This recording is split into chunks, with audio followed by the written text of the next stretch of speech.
All right, and last but not least, let's put this all together. So we have this little chunk of a line.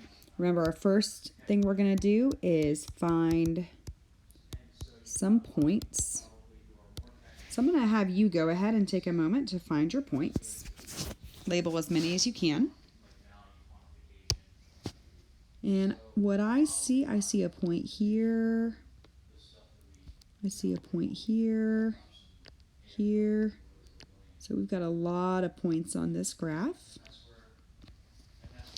All right, so you should have several points labeled. And remember, now you're just going to pick two, and you're going to find the rise over the run.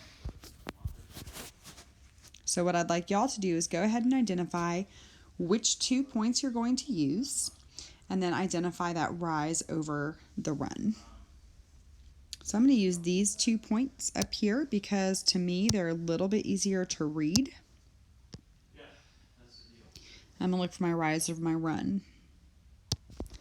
So I see that my rise is up 2 and my run is over 1. So my rise is 2, run is 1.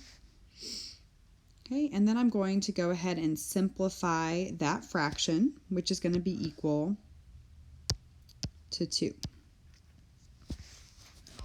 And just one more in case you chose different points. I'm going to do one more quick example with 2 different points. So now I'm going to pick, just for funsies, I'm going to use this point down here at -2, -3, and this point at the y-intercept, which is 0, 2. So let's just double check to see if my slope is correct.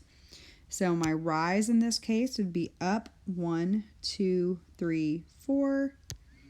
My run would be 2. So I would have 4 divided by 2.